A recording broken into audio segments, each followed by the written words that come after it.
The Story of Keesh by Jack London. Keesh lived at the edge of the polar sea. He was a bright, healthy, and strong boy. He had only seen 13 suns in his life in the Eskimo way of keeping time. The father of Keesh had been a brave man, but he had died hunting for food. Keesh was only his son. Keesh now lived along with his mother, Ikega. One night, the village council met in the big igloo of Klosh One, the chief. Keesh was there with the others. He listened, then waited for silence. Keesh stood up and spoke with the council, showing his dignity and manliness. He said that it is true that they give them some meat, but it is often old and tough meat and has many bones. The hunters were surprised. This was a child speaking against them, a child talking like a grown man. There was much laughter when Keesh spoke of hunting. The laughter followed Keesh as he left the council meeting. The next day, he went to the shoreline, where the ice and the land met to hunt alone. He carried his bow with enough supply of arrows with his father's hunting spear. The people were laughing at him.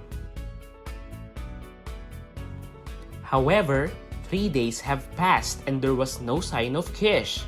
The man prepared to go in search for Keesh's body.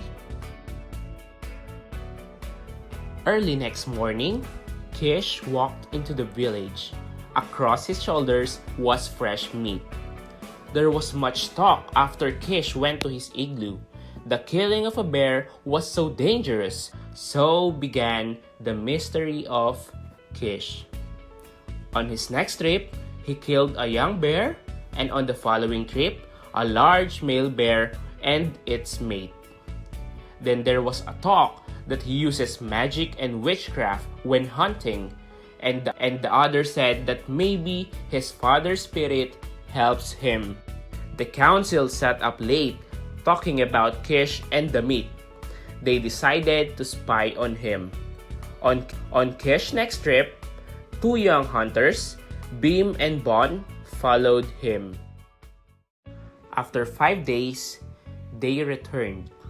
The council met to hear their story. And finally, the council asked Keesh directly, "We want to know how you did it. Did you use magic and witchcraft?" Keesh looked up and smiled. "No, Klosh One, I am a boy. I know nothing of magic or witchcraft.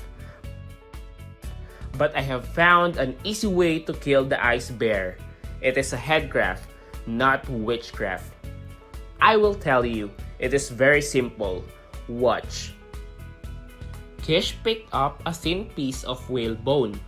The ends were pointed and sharp as knife. Keesh bent the bone into a circle. Suddenly, he let the bone go, and it became straight with a sharp snap. He picked up a piece of seal meat. So he said, "First, make a circle with a sharp, thin piece of whale bone. Put the circle of bone inside some seal meat. Put it in the snow to freeze. The bear eats the ball of meat with the circle of bone inside. When the meat gets inside the bear, the meat gets warm and the bone goes snapped.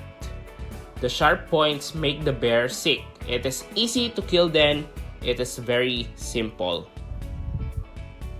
Ugluk and Kloshkwan was shocked and surprised. Each said something in his own way, and all understood. That is the story of Keesh, who lived a long ago on the edge of the polar sea. Because he used headcraft instead of witchcraft, he rose from the poorest igloo to be the chief in the village. And for all the years that followed, his people were happy. No one cried at night with pains of hunger.